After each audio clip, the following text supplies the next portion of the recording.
والسلام على أشرف الأنبياء والمرسلين سيدنا ونبينا وشفيع ذنوبنا وطبيب قلوبنا ومولانا أبي القاسم محمد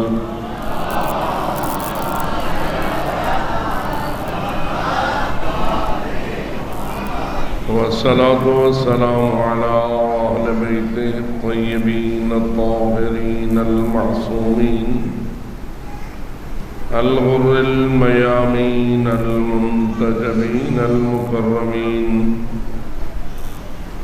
الذين قال الله تعالى في شأنهم إنما يريد الله ليذهب عنكم الرجس أهل البيت ويطهركم تطهيرا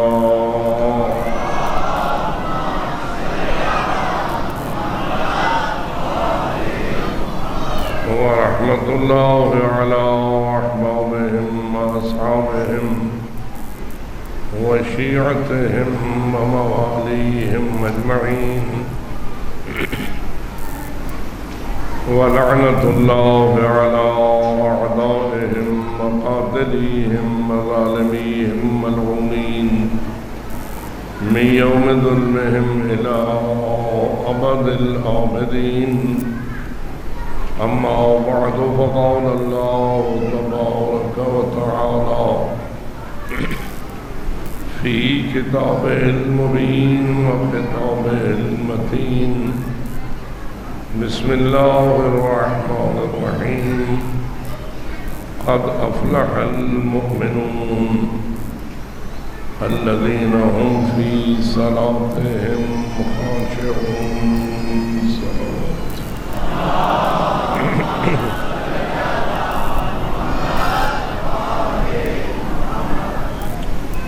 آپ سے اپیل کی جا رہی ہے کہ ایک دختر آیت فاطمہ دل کی مریضہ ہے، التماس سے دعا کر رہی ہے اللہ تعالیٰ اس کو صحت و سلامتی عطا فرمائے، اور اس کی منت ہے کہ وہ 5 علم حضرت عباس کی کے اس سلسلے میں عطا کرے گی، اس کی صحت یابی کے لیے، سلامتی کے لیے اور دیگر تمام مریضوں کی شفا یابی کے لیے بآواز بلند صلوات۔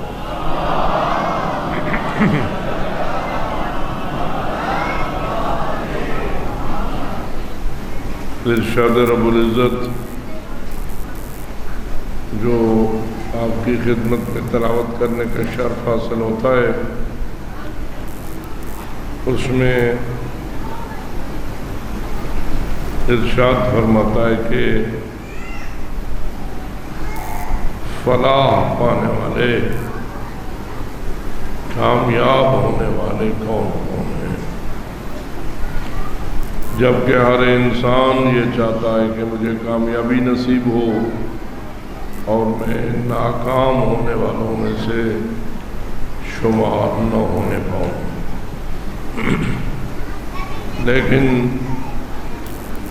عامت الناس کی نگاہیں اسے کامیابی سمجھتی ہیں جو اس دنیا میں اسے حاصل ہو، لیکن اللہ نے چونکہ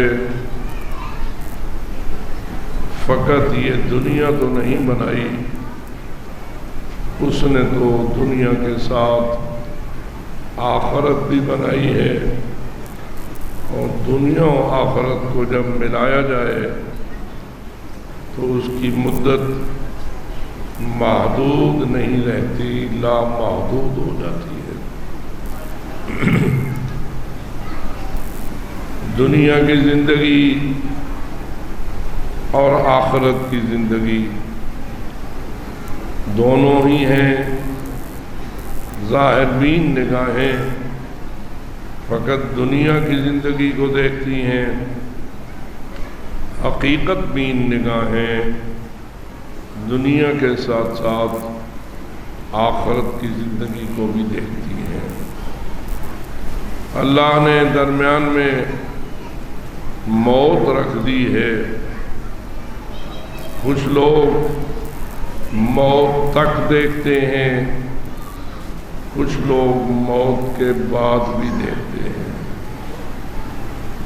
کچھ کی آنکھیں فقط وہی کچھ دیکھتی ہیں جو عام آنکھیں دیکھتی ہیں، لیکن جو محمد مصطفیٰ صلی اللہ علیہ وآلہ وسلم کو برحق مانتے ہیں، ان کی آنکھیں فقط موت تک کو نہیں دیکھتی بلکہ موت کے بعد کی زندگی کو بھی دیکھتی ہیں۔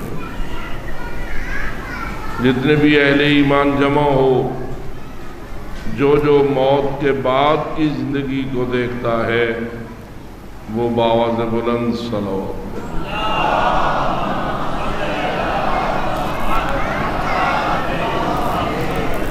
اب جب آپ موت کے بعد کی زندگی پہ بھی یقین رکھتے ہیں تو کامیابی فقط دنیا کی زندگی میں ہونی چاہیے یا آخرت کی زندگی میں بھی کامیابی ہونی چاہیے؟ اگر کوئی دنیا میں کامیابی پائے اور آخرت میں کامیابی نہ پائے تو کیا اسے کامیاب سمجھا جائے یا ناکام سمجھا جائے؟ محرم الحرام کی مجالس اعضاء ہمیں متوجہ کرتی ہیں اس بات کی طرف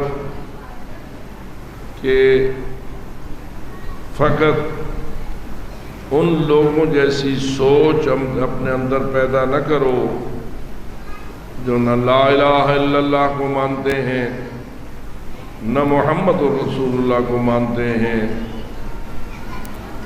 جو لا الہ الا اللہ کے منکر ہیں وہ بھی، اور جو محمد رسول اللہ صلی اللہ علیہ وآلہ وسلم کے منکر ہیں وہ بھی موت کے بعد کی زندگی پر ایمان نہیں رکھتے، اور جو محمد رسول اللہ پر ایمان رکھتے ہیں وہ موت پر بھی ایمان رکھتے ہیں اور موت کے بعد والی زندگی پر بھی ایمان رکھتے ہیں۔ آیا وہ ایمان یقین ہوتا ہے یا شک ہوتا ہے؟ آیا ایمان شک کو کہا جا سکتا ہے؟ اگر کسی بندے کو موت کے بعد کے زندگی کے بارے میں یقین نہ ہو، شک ہو، یعنی اگر اس سے پوچھا جائے آیا موت کے بعد بھی زندہ ہونا ہے یا نہیں، تو اس کا جواب آئے مجھے کوئی پتہ نہیں ہونا ہے یا نہیں ہونا ہے، یقین نہیں ہے، شک ہے، ہو سکتا ہے ہو سکتا ہے نہ ہو، تو سارے مومنین مجھے بتائیے ایسے شک کرنے والے شخص کو مسلمان کہا جائے گا یا کافر کہا جائے گا؟ تھوڑا سا سوچ کر جواب دیجئے۔ جو شک کرے آیا وہ بھی کافر ہو سکتا ہے؟ کیوں؟ اس لیے کہ جہاں شک آیا وہاں ایمان ختم، شک آیا ایمان ختم۔ ایمان نام شک کا نہیں، ایمان نام یقین کا ہے۔ اگر تو فقط اپنی آنکھوں پہ یقین کرتا ہے اور پیغمبر اکرم کی زبان پر یقین نہیں کرتا یا قرآن مجید کی آیات پر یقین نہیں کرتا، یقین کرتا ہے اپنی آنکھوں پر، تو اپنی آنکھوں پہ یقین کرنے والا اس وقت تک مومن نہیں ہو سکتا جب تک وہ قرآن اور رسول کے فرمان پر یقین نہ کرے۔ اللہ آپ سب کو اس یقین پر حق پر زندگی عطا فرمائے اسی پر موت نصیب فرمائے۔ جو اس دعا کو اپنے اپنے حق میں قبول کروانا چاہتے ہیں بآواز بلند صلوات۔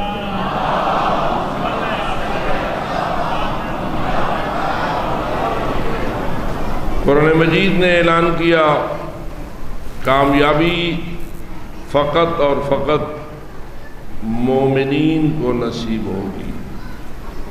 قد افلح المؤمنون، کامیابی کن کا مقدر ہے؟ مومنوں کا۔ مومن کون ہوتا ہے؟ قرآن مجید نے بہت سارے الفاظ استعمال کیے ہیں اور ہمیں مناسب ہوتا ہے کہ قرآنی الفاظ کے جو مفاہیم ہیں وہ ہمارے ذہن میں راسخ ہوں اور ہم اس کے مطابق ایمان بھی رکھیں اور اس کے مطابق اپنی زندگی کے اعمال کو بھی ڈھالیں۔ ایک لفظ ہے مسلمین، ایک لفظ ہے کافرین، ایک لفظ ہے مشرکین، ایک لفظ ہے منافقین، ایک لفظ ہے مؤمنین، ایک لفظ ہے فاسقین، ایک لفظ ہے متقین۔ آیا ان سب الفاظ کے مفاہیم آپ کے ذہن میں ہونے چاہیے یا نہیں؟ ایک ہے کافرین۔ کافر کون ہوتا ہے؟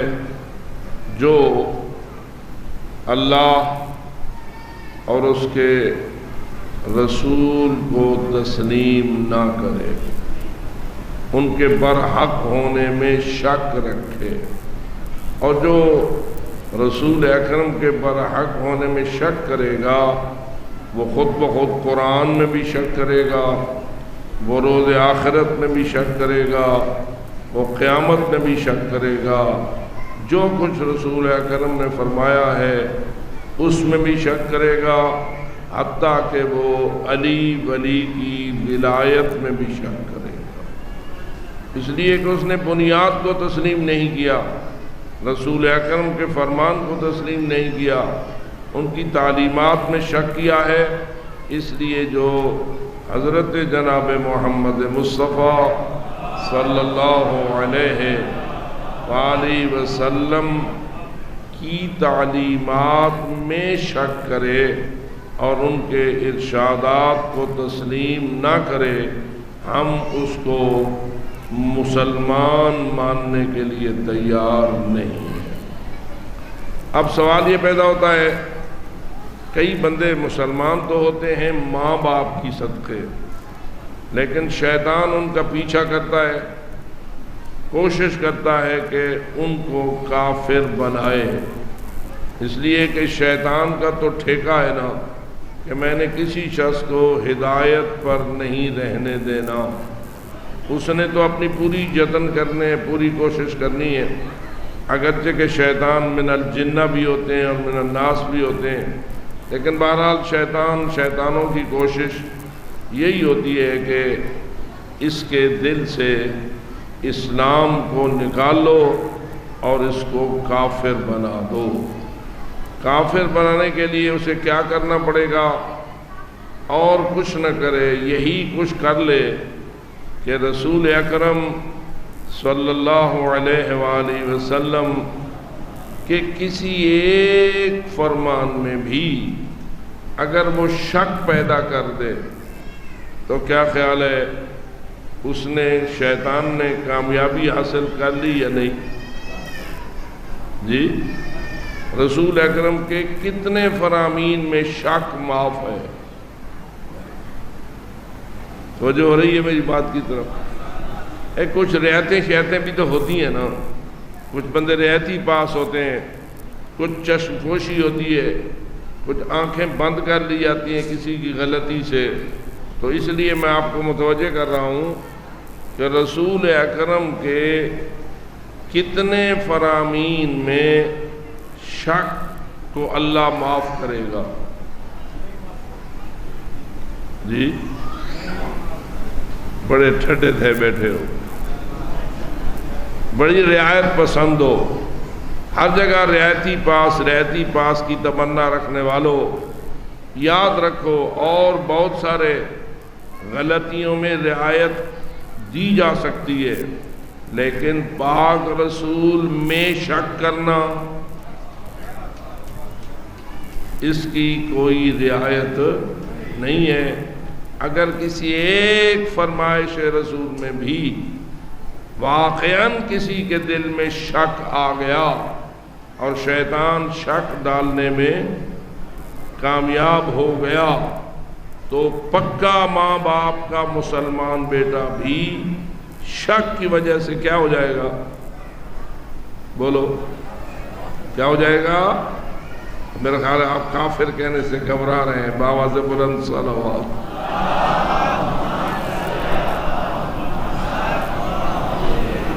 یاد رکھو اللہ نے جتنا اپنے آپ کو حق فرمایا ہے اتنا ہی اپنے رسول کو بھی حق فرمایا ہے،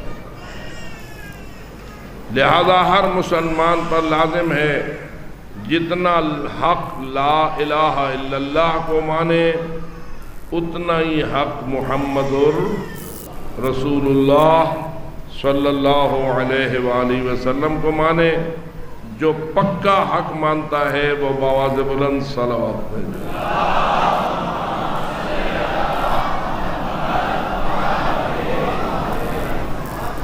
میں فقط یہ متوجہ کرنے کے لیے عرض کر رہا ہوں، حالات بدلتے ہیں، تبدیلیاں آتی رہتی ہیں، چونکہ آپ کے ملک میں، آپ کے ماحول میں کفار بھی اپنی کارروائیاں شروع کرتے رہتے ہیں اور وہ بھی اپنا عمل دخل جاری رکھتے ہیں۔ آپ کے گرد و نواح میں کوئی کافر بھی رہتے ہیں یا نہیں؟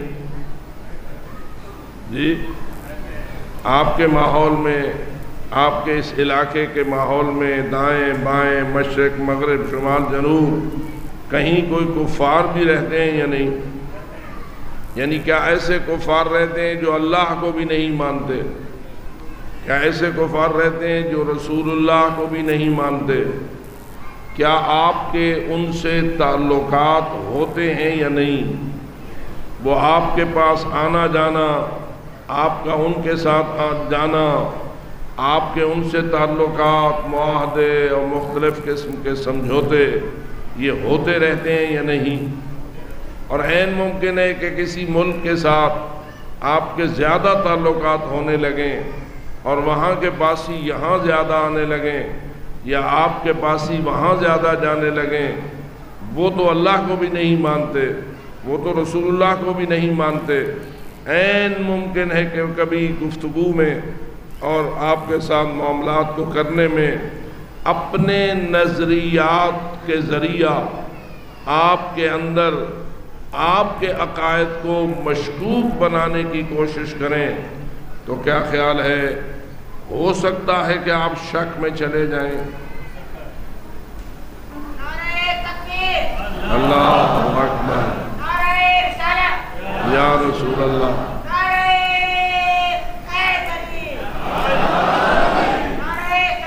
اللہم صلی علی محمد۔ شک ہو سکتا ہے یا بالکل آپ اتنے پکے پیڈے مضبوط مستحکم ہے کہ آپ کے ذہن میں کبھی بھی شک نہیں آ سکتا۔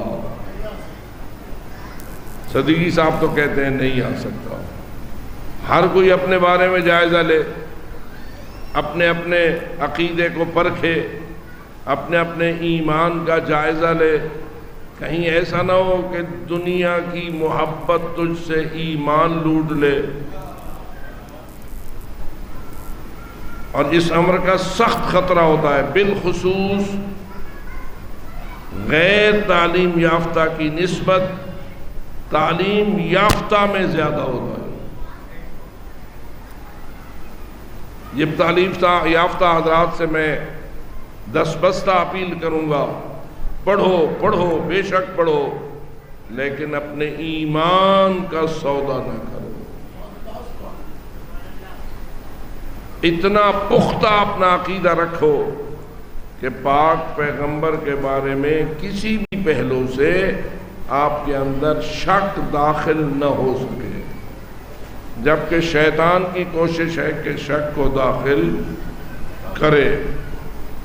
ایک ملحد تھا، منکر خدا، حضرت امام جعفر صادق علیہ السلام نے اس کے ساتھ گفتگو کرتے ہوئے فقط ایک جملہ کہا، اور وہ یہ کہ تو آخرت پر یقین نہیں رکھتا، نہ اللہ کو مانتا ہے نہ آخرت کو مانتا ہے۔ اب تو دیکھ، زندگی تو بھی گزار رہا ہے، زندگی میں بھی گزار رہا ہوں، تو بھی اپنا کھا پی رہا ہے، میں بھی اپنا کھا پی رہا ہوں۔ فرق اتنا ہے، تو حلال و حرام کی پرواہ نہیں کرتا اور میں اپنے رب کے کہنے کے مطابق حلال پہ بھروسہ کرتا ہوں، حرام سے اجتناب کرتا ہوں۔ ایسا ہی ہے یا نہیں؟ آپ بھی سارے ایسا ہیں یا نہیں؟ حلال پہ بھروسہ، کھانا ہے تو حلال کھانا ہے، حرام سے بچنا ہے، پینا ہے تو حلال پینا ہے، حرام سے بچنا ہے۔ لیکن وہ جو اللہ رسول کو نہیں مانتا یا آخرت کو نہیں مانتا، وہ اس چیز کی پابندی نہیں کرتا۔ جسے حلال ہم سمجھتے ہیں وہ بھی چٹ، اور جسے ہم حرام سمجھتے ہیں وہ بھی چٹ۔ کیوں؟ تو آخرت پر یقین نہیں رکھتا۔ امام فرماتے ہیں دو صورتیں ہیں مرنے کے بعد، یا کوئی پوچھ گچھ والا ہے یا کوئی پوچھ گچھ والا نہیں۔ توجہ ہو رہی ہے؟ موت کے بعد یا تو کوئی پوچھ گچھ والا ہے یا کوئی سوال و جواب کرنے والا نہیں۔ اگر تو کوئی سوال و جواب کرنے والا نہیں تو تو اور میں برابر، توجہ رہے، تو اور میں کھا پی کے تو نے بھی زندگی گزار لی، کھا پی کے میں نے بھی زندگی گزار لی، نہ بھوکا میں رہا تے نہ بھوکا تو رہا ہے۔ تو نے بھی کھایا پیا، میں نے بھی کھایا پیا، لیکن میں نے حلال تک بھروسہ کیا، تو نے حرام کی پرواہ نہ کی۔ زندگی گزر گئی، موت آ گئی، آگے کوئی سوال و جواب نہیں ہے، تو اور میں آپس میں برابر رہے۔ لیکن اگر کوئی پوچھنے والا آ گیا، دوسرا احتمال، اگر کوئی پوچھ گچھ کرنے والا آ گیا تو بتا تیرا کیا حال ہوگا اور میرا کیا حال ہوگا۔ میں کامیاب اور تو ناکام، اس لیے کہ تو نے اس کے کہنے کی پرواہ نہیں کی تھی، میں نے اس کے کہنے کی پرواہ کی تھی۔ دونوں صورتوں میں کامیاب ہوں، تو ناکام ہے، اس لیے کہ میں نے تو حلال کی پابندی کی۔ اگر کوئی پوچھ گچھ والا نہیں ہے تو کھا پی کے تو بھی مر گیا، کھا پی کے میں بھی مر گیا۔ لیکن اگر کوئی پوچھ گچھ والا آ گیا، جیسے آپ جاتے ہیں، مثلاً آپ کیا بغیر ویزے کے کسی ملک میں داخل ہوتے ہیں؟ اگر پوچھا گیا ویزا تو آپ دکھا دیتے ہیں، اگر نہ پوچھا جائے تو بھی آپ ویزا لگوا کے جاتے ہیں یا نہیں؟ پاسپورٹ بنوا کے جاتے ہیں یا نہیں؟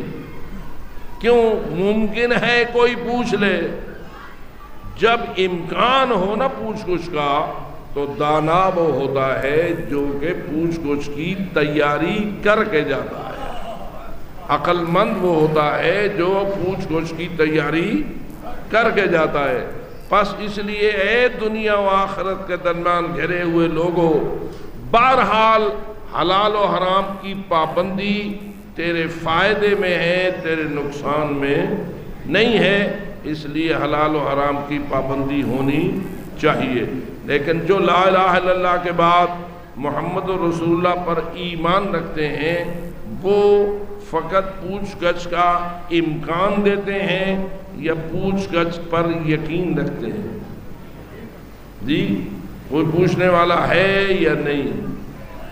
قرآن کہہ رہا ہے، رسول کہہ رہا ہے، اس لیے ایمان کا بہرحال فائدہ ہے، بے ایمانی کا کوئی فائدہ نہیں ہے۔ ہمیں اللہ توفیق دے کہ ہم کسی شک کا شکار نہ ہوں اور ہر قسم کے شیطان کا مقابلہ کریں، اور جو بھی ہمارے اندر وہ کسی بھی پہلو سے شک داخل کرنے کی کوشش کرے تو ہم اس کو سوراخ اپنے عقیدے اور ایمان میں کرنے کی اجازت نہ دیں، اور ہماری مجالس کا اصل مقصد بھی یہی ہے۔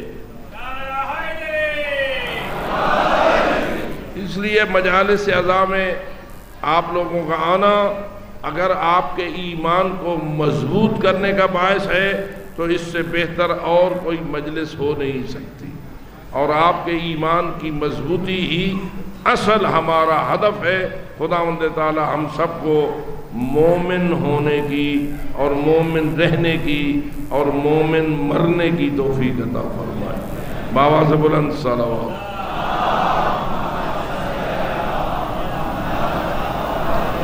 کافر وہ ہوتا ہے جو اللہ اور رسول پر ایمان نہ رکھے۔ مشرک کون ہوتا ہے؟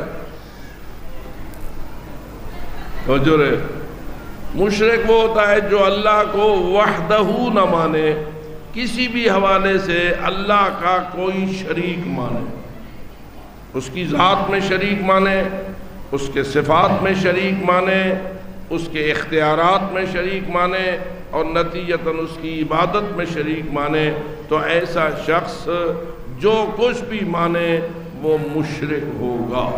مثلا دیکھیے کہ یہودی آیا اللہ کے مشرک ہو گئے یا نہیں؟ اور عیسائی اللہ کو مان کے بھی اللہ کے مشرک ہو گئے۔ کیوں؟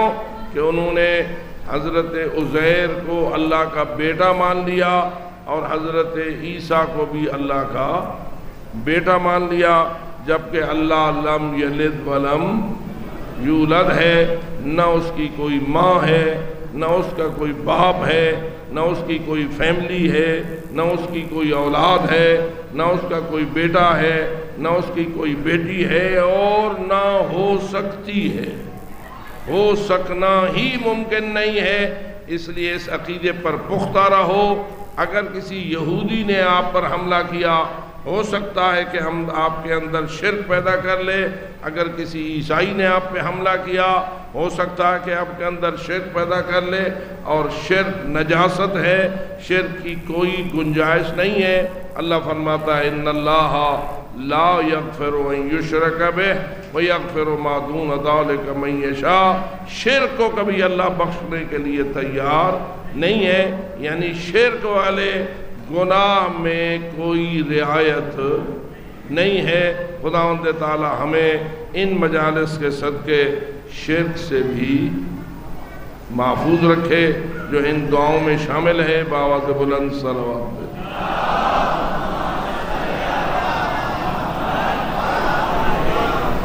تو بندے کو کافر ہونے سے بھی بچنا چاہیے، مشرک ہونے سے بھی بچنا چاہیے۔ تیسری چیز ہے منافق۔ تیسری چیز کیا ہے؟ منافق۔ منافق کون ہوتا ہے؟ اندر میں شک، باہر میں یقین۔ توجہ ہو رہی ہے؟ اندر دل میں شک، باہر یعنی لوگوں کو کہتا ہے میں بھی ایسا مانتا ہوں، اندر اس کے وہ ماننے والی بات نہیں ہوتی ہے، یقین نہیں ہوتا، شک ہوتا ہے۔ یہ اللہ کی الوہیت میں شک، یا اللہ کی ربوبیت میں شک، یا اللہ کی معبودیت میں شک، یا اللہ کے بااختیار ہونے میں شک، یا اللہ کے رسول میں شک، یا اس رسول کی تعلیمات میں شک۔ کہیں بھی اندر شک آ گیا، لوگوں کے لیے کہتا ہے میں اشہد ان لا الہ الا اللہ، اشہد ان محمد رسول اللہ۔ عوام کے سامنے بڑا مومن اور اپنے اندر شک کا شکار. کس کا شکار؟ اب واضح ہے کہ ایسا بندہ منافق ہے. یہ منافق کافر سے بھی بدتر ہے اور یہ منافق مشرک سے بھی بدتر ہے، کیونکہ یہ مسلمانوں کے لیے انتہائی نقصان دہ ہے.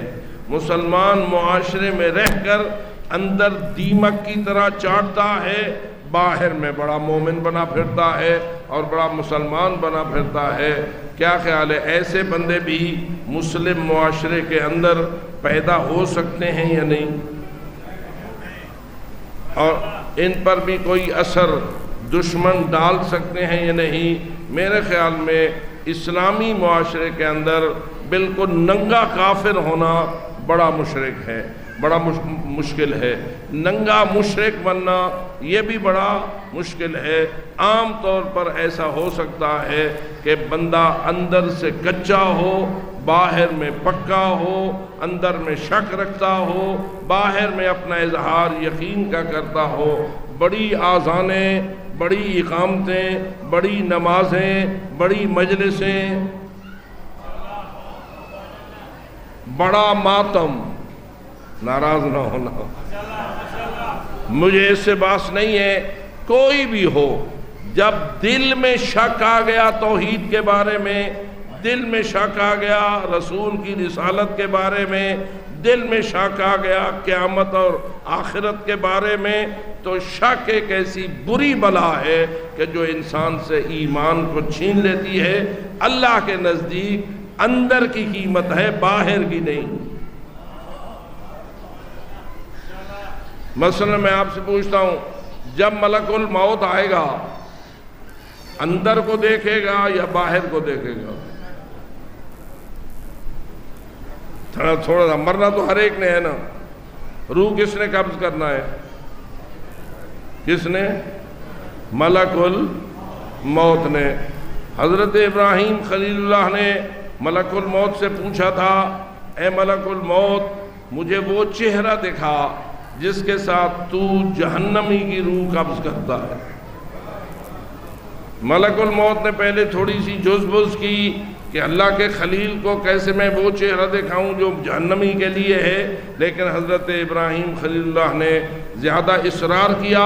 حضرت ملک الموت کے لیے ماننے کی مجبوری ہوئی تو ملک الموت نے حضرت ابراہیم سے کہا آپ ایک لمحے کے لیے چہرہ ہٹائیں. دوسرے لمحے کہا مجھے دیکھیں.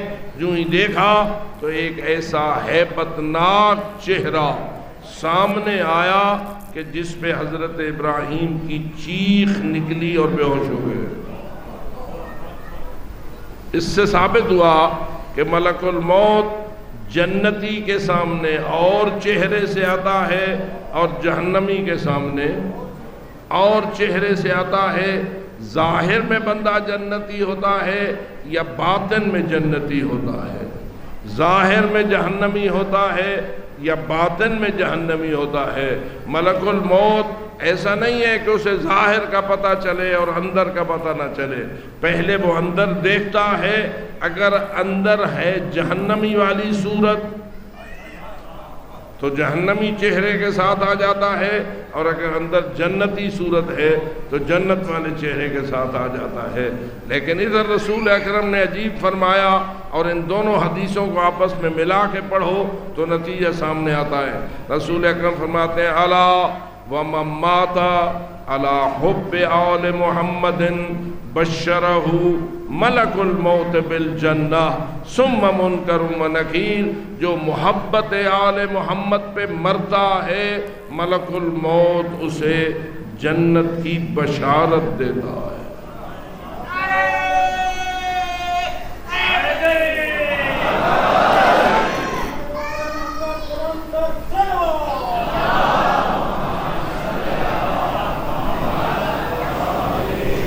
کیا محبت اہل بیت میں بھی کوئی منافق ہو سکتا ہے؟ چونکہ یہ جملہ تھوڑا سا حساس ہے، بالخصوص محبان اہل بیت کی محفل میں. کیا ہو سکتا ہے کوئی بندہ اوپر سے دعوی محبت علی کرتا ہو، اندر میں حب علی میں شک رکھتا ہو؟ سارے عقل مند و دانا بیٹھے ہو اور زندگی کے تجربوں سے گزر چکے ہو کہ بندہ کیسے کیسے منافقت کر سکتا ہے۔ کوئی بندہ آپ سے منافقت کر سکتا ہے یا نہیں کہ آپ سے کہے کہ میں آپ کا بڑا مخلص، میں آپ کا بڑا ہمدرد، میں آپ کا بڑا دوست، تو تو میرا جگری ہے۔ ایسا ہو سکتا ہے کہ اوپر سے جگری بنے اندر سے جڑیں کاٹے؟ تو آپ اسے اپنا دوست مانیں گے یا دشمن؟ اس کے ظاہری قصیدے، اس کی ظاہری تعریفیں، اس کا آپ کے ساتھ بڑا آنا جانا اور میل جول اسے آپ کا دوست ثابت کرے گا؟ کیوں؟ اس لیے کہ اندر میں محبت نہیں ہے۔ اگر کوئی آپ سے ایسی منافقت کر سکتا ہے تو کیا مولا علی کی محبت میں بھی کوئی ایسا منافق بن سکتا ہے یا نہیں؟ ظاہر میں حب علی، باطن میں بغض علی۔ ظاہر میں حب علی، باطن میں بغض علی۔ شیطان کیا چاہتا ہے؟ تھوڑا سا شیطان کے بارے میں مجھے بتائیں، شیطان کیا چاہتا ہے؟ آپ اندر باہر سے حب علی رکھیں یا آپ کے دل میں حب علی نہیں ہونی چاہیے، تم ہمیں نعرے ماری رکھو۔ شیطان کی چال کیا ہے؟ شیطان تو یہ چاہتا ہے کہ تمہارے دل میں خالص محبت علی موجود نہ رہے، اس لیے شیطان کے حملوں سے بچو۔ اور اسی لیے اللہ فرماتا ہے کہ معمولی نہ سمجھو شیطان کو۔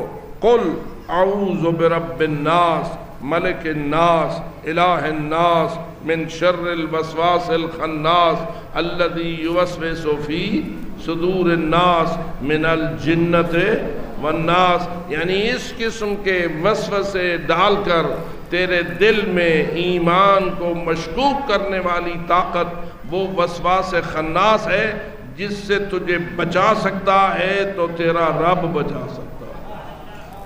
کیا خیال ہے؟ رب الناس کے ساتھ تعلقات بہتر ہونے چاہیے یا نہیں؟ ملک الناس کے ساتھ آپ کے تعلقات مضبوط ہونے چاہیے یا نہیں؟ رب الناس کے ساتھ آپ کے تعلقات اور رابطے مضبوط ہونے چاہیے یا نہیں؟ جتنا تم اپنے رب کے مضبوط عبد بنتے جاؤ گے اتنا شیطان کا وار خطا ہوتا جائے گا۔ اس لیے میرے عزیز مہربانوں، ان مجالس سے اپنے ایمان کو مضبوط کرنا سیکھیے۔ اور اللہ فرماتا ہے کہ کامیابی فقط اور فقط مومنوں کا مقدر ہے، اور مومن وہ ہوتا ہے جس کے دل میں خالص حب علی ہوتی ہے۔ اور جو حب علی رکھتے ہیں باواز بلند صلوات پڑھیں۔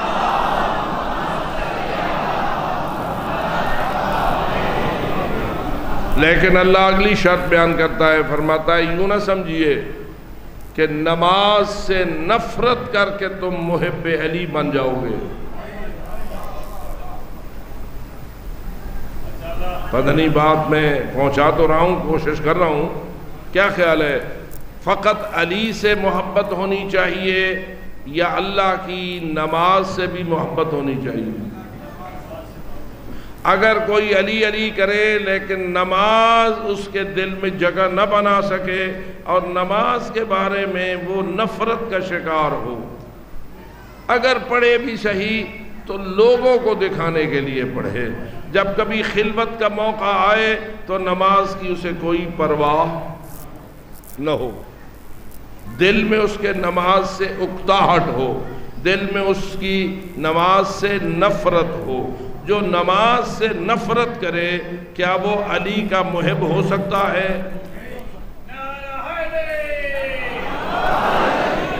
یاد رکھو میرے عزیز دوستو، کچھ ایسے اہل منبر ہیں کہ جنہوں نے آپ کے اندر ایسی جرتیں پیدا کر دی ہیں کہ چونکہ تو نعرہ حیدری لگاتا ہے یا علی کہتا ہے تو نماز میں کیا رکھا ہوا ہے؟ اگر نماز میں کچھ نہیں رکھا ہوا تو حسین مولا نے عاشور کے دن کیوں نہیں نماز چھوڑ دی تھی؟ کیا ہم پر عاشور سے زیادہ کوئی مصیبت آئی ہوئی ہوتی ہے؟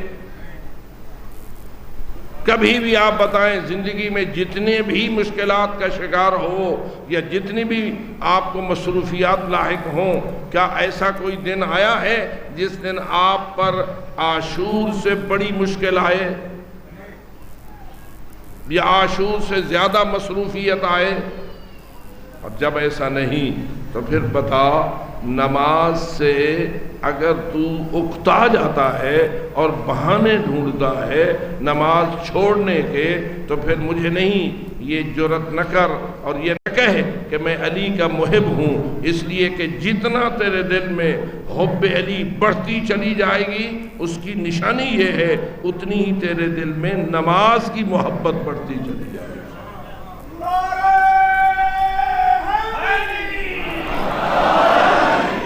پوری سیرت طیبہ چہارہ معصومین پر نظر ڈال، رسول اکرم کو دیکھ، پیغمبر فرماتے ہیں الصلاۃ قرۃ عینی، نماز میری آنکھوں کی ٹھنڈک ہے۔ آنکھوں کی ٹھنڈک کس چیز کو کہا جاتا ہے؟ جس کو دیکھنے سے دل خوش ہو، جس کو دیکھنے سے دل ٹھرے۔ آپ کی اپنی سرائکی میں بھی یہی کہتے ہیں، میں فلاں کو دیکھ کے دل ٹھر دے۔ دل کہنے والے ٹھر دے جب اس میں اس کے ساتھ تیری محبت ہوتی ہے۔ اگر اس کے ساتھ تیرا بغض ہے، اس کے ساتھ تیری دشمنی ہے، تو تو اس کو دیکھ کے کبھی ٹھر نہیں سکتا اور تیرے دل کو کبھی ٹھنڈک نصیب نہیں ہو سکتی۔ اب دو حدیثیں آپ کے سامنے ہیں، ان دونوں کو ذرا جائزہ لیجئے تاکہ بات اختتام تک پہنچ جائے۔ ایک حدیث میں رسول اکرم فرماتے ہیں الحسین قرۃ عینی، ایک حدیث میں فرماتے ہیں الصلاۃ قرۃ عینی، ایک حدیث میں فرماتے ہیں حسین میری آنکھوں کی ٹھنڈک ہے، اور ایک حدیث میں فرماتے ہیں نماز میری آنکھوں کی ٹھنڈک ہے۔ اب بتائیے ان دو حدیثوں میں سے کون سی صحیح ہے؟ جی دونوں صحیح ہیں، یعنی امام حضرت رسول اکرم کے قلب میں مولا حسین سے بھی محبت تھی اور نماز سے بھی محبت تھی۔ اب تو حسین والی محبت کا تو چرچا کرے اور نماز والی محبت میں شک کرے، اور تیرے اہل منبر ایسے ہو گئے ہوں کہ جو تیرے اندر اسی چیز کو داخل کریں، اسی عقیدے کو راسخ کریں، یہی تربیت دیں، یہی تعلیم دیں، اور تو ان کو خود دیکھے کہ وہ خود نماز کے حق میں بے پرواہ ہیں۔ کیا خیال ہے؟ ایک اہل منبر خود نماز کے حق میں بے پرواہ ہے، جہاں کہیں لوگوں نے آ گئے تو پڑھ لیے اور جہاں لوگ نہیں ہیں وہاں نہ پڑھی۔ اس نے اللہ کے لیے نماز پڑھی ہے یا لوگوں کے لیے؟ اور جو لوگوں کے لیے پڑھی جاتی ہے وہ قربتاً الی اللہ ہوتی ہے یا قربتاً الی الناس ہوتی ہے؟ یاد رکھو، انصاف کرو اپنے ساتھ بھی، اپنے دین کے ساتھ بھی اور اپنے ایمان کے ساتھ بھی۔ لوگوں کے لیے نماز پڑھنا اور ہے، اللہ کے لیے نماز پڑھنا اور یہی وجہ ہے کہ اللہ فرماتا ہے مجھے اس نماز سے بڑی محبت ہے جو تو رات کی تاریکی میں اپنی نیند کو چھوڑ کر اس وقت اٹھ کے 2 رکعت نماز پڑھتا ہے جب تو ہوتا ہے اور میں ہوتا ہوں، تجھے کوئی دیکھ نہیں رہا ہوتا اور تو کسی کو دیکھنے کے لیے نماز نہیں پڑھ رہا ہوتا، تو فقط اور فقط میرے لیے میری محبت میں ڈوب کر جب نماز پڑھتا ہے تو تیری اس 2 رکعت کا وزن تیری زندگی کی پوری نمازوں سے بھاری ہو سکتا ہے۔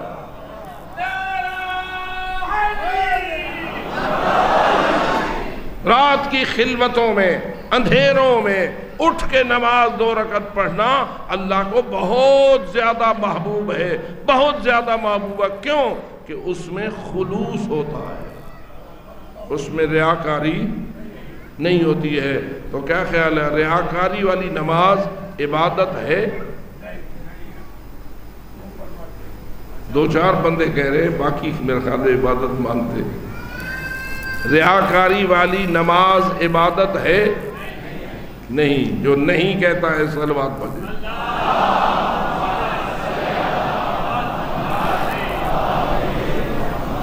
ریاکاری والا حج عبادت ہے؟ اے فقط حاجی صاحب سڈیمن واسطے حج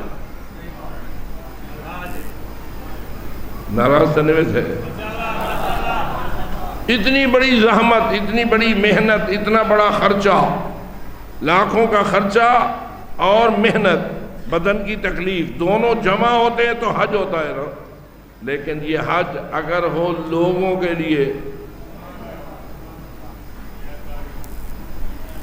تو کیا خیال ہے اس حج کی اللہ کے ہاں کتنی قیمت ہو. اللہ فرماتا ہے اے ریاکار مجھ سے اجر نہ مانگ، جنس کے لیے تو نے عبادت کی تھی ان سے اجرت لے. لوگوں کے لیے تو نے کی تھی، میرے لیے تو کی نہیں تھی، مجھے تو سمجھتا ہی کچھ نہیں تھا، تو لوگوں کے دکھلاوے کے لیے ساری یہ باتیں کرتا پھر رہا تھا. تو جب آخرت کے دن ہوگا ریاکار کہے گا اللہ مجھے اجر دے، اجرت دے. جواب الہی آئے گا نہ میرے لیے تو نے عبادت کی، نہ مجھ سے اجر کا مستحق ہے. توجہ ہو رہی ہے؟ ایک اور جملہ کہوں اگر آپ راضی رہیں اور ناراض نہ ہوں. نماز میں ریا قبول نہیں، حج میں ریا قبول نہیں، ماتم میں ریا. پتہ نہیں بات سمجھے ہو یا نہیں سمجھے. ماتم امام حسین عبادت ہے یا نہیں ہے؟ عبادت کس کے لیے ہونا چاہیے؟ عبادت کس کے لیے ہوتی ہے؟ ہر عبادت کے پیچھے نیت ہے. وضو عبادت قربتاً اللہ، غسل عبادت قربتاً اللہ، نماز عبادت قربتاً اللہ، روزہ عبادت قربتاً اللہ، عمرہ عبادت قربتاً اللہ، طواف عبادت قربتاً اللہ، حج عبادت. صفا و مروہ کے درمیان دوڑنا عبادت کس کے لیے؟ اللہ کے لیے. کوئی بھی عبادت ہمیشہ نیت رکھتی ہے اور نیت میں بنیادی جوہر ہے قربتاً اللہ. ماتم عبادت ہے. جو مانتا ہے نعرہ حیدری، لیکن یہ بھی قربتاً اللہ ہونا چاہیے یا لوگوں کے دکھلاوے کے لیے ہونا چاہیے؟ تیرے ماتم کی بڑی تاثیر ہے. تیرا ماتم حسینیت کی ترویج ہے، تیرا ماتم یزیدیت کے منہ پہ تماچا ہے.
اللہ ہونا چاہیے یا نہیں؟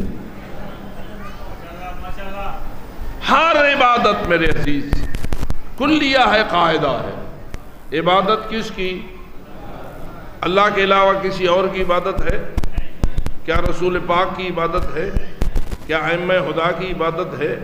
کیا کسی اور ہستی کی عبادت ہے؟ لا الہ لا الہ نہیں ہے عبادت مگر کس کی؟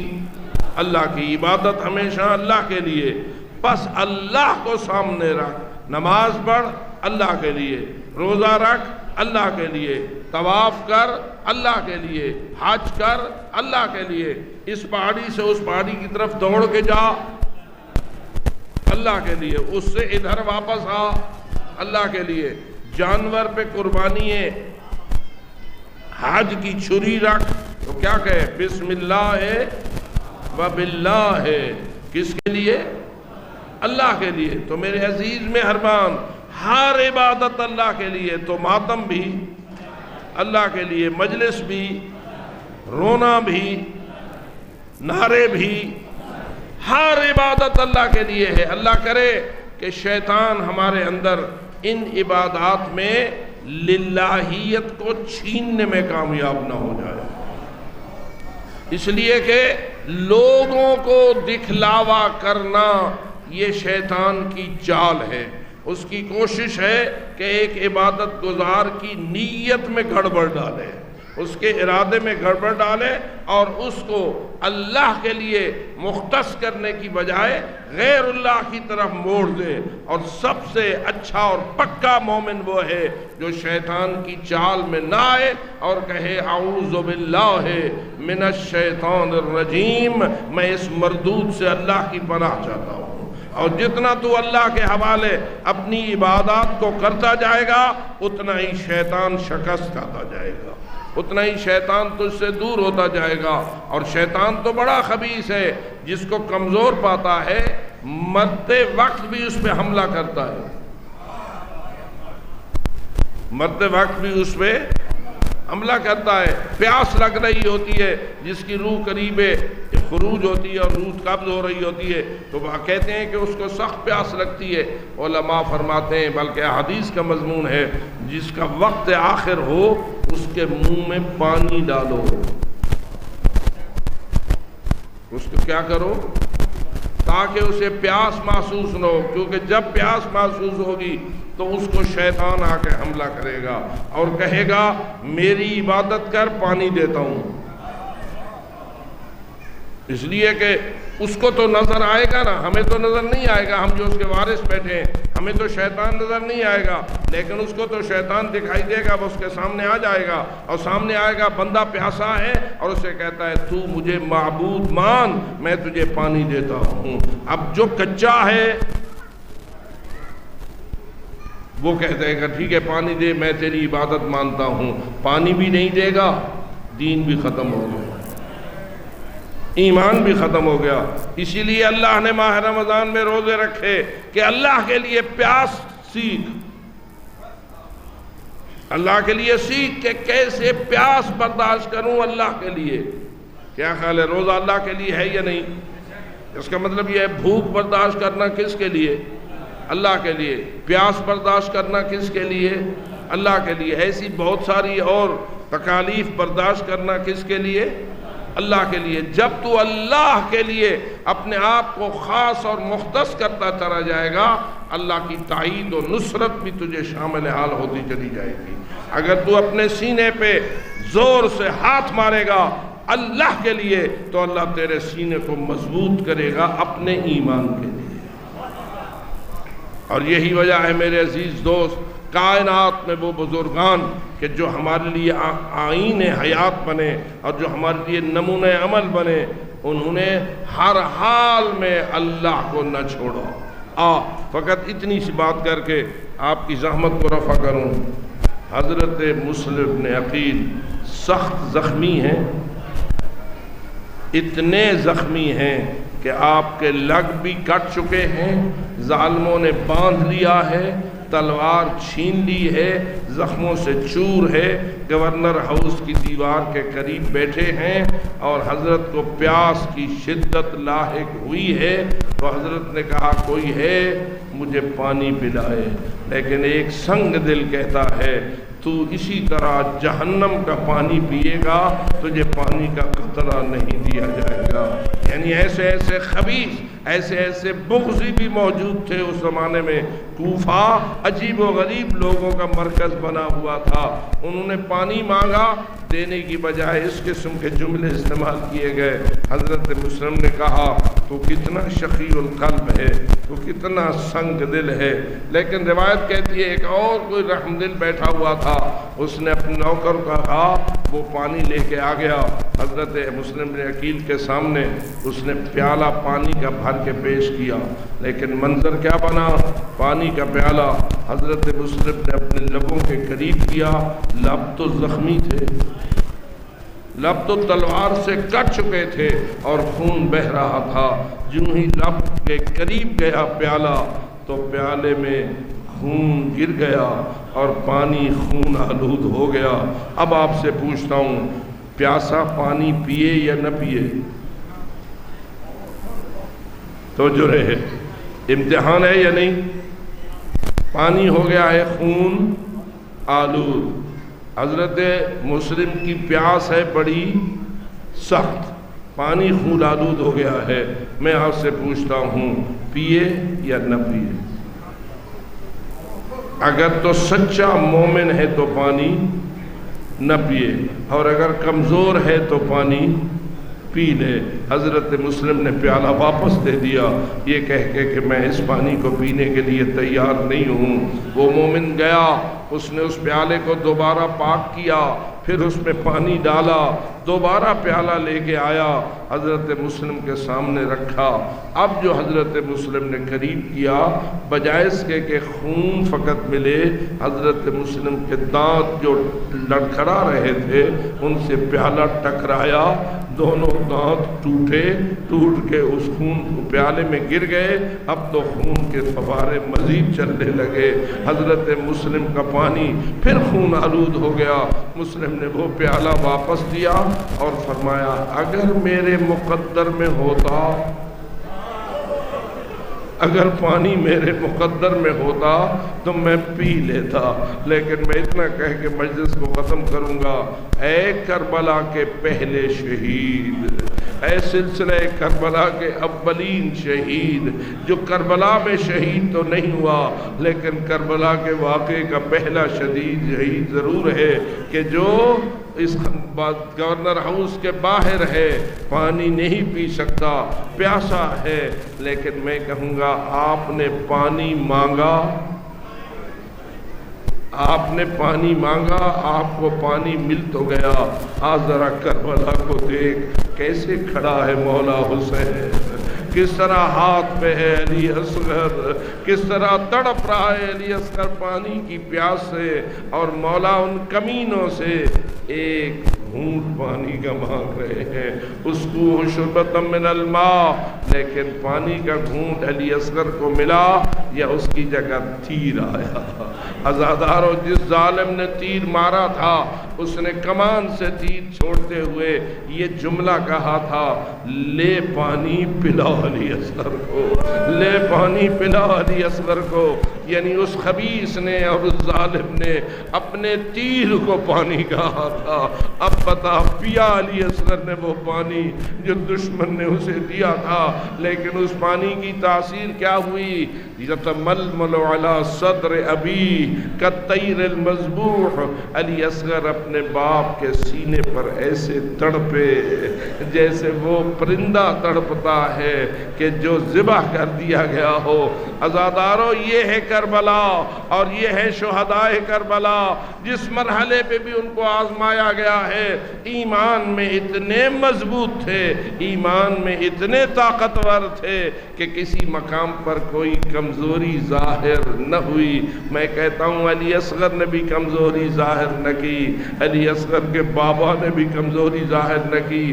آخری خراج تحسین پیش کروں اس ماں کو جس کی گود میں علی اصغر تڑپتے رہے، جس کی گود میں علی اصغر تڑپتے رہے، پہلے دن تڑپے، رات کو تڑپے، دوسرے دن تڑپے، پھر رات کو تڑپے، تیسرے دن تڑپے، سارا دن تڑپتے رہے، لیکن بتا علی اصغر کی ماں نے اپنے علی اصغر کے بابا سے کوئی شکوہ کیا؟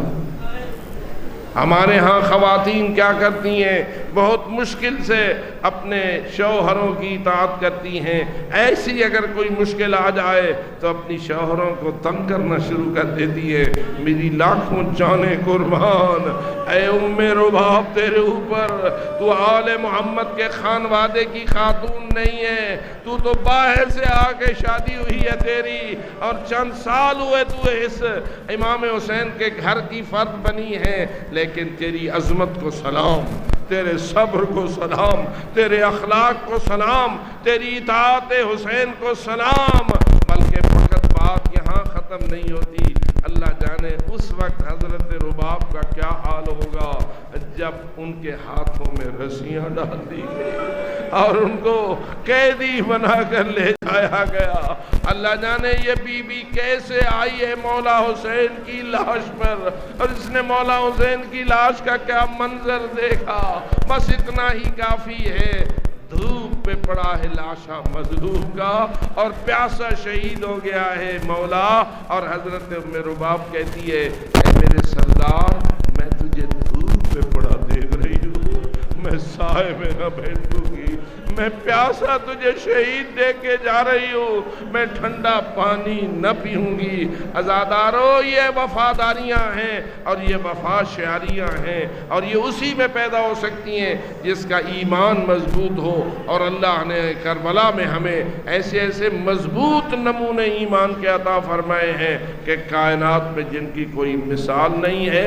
اہل البیت کے فرد بھی اور اہل البیت کے خاندان میں آنے والے بھی، اللہ تعالیٰ کی ذات ہم سب کو آل محمد کے سچے، پکا اور پختہ مومن ہونے کی توفیق عطا فرمائے۔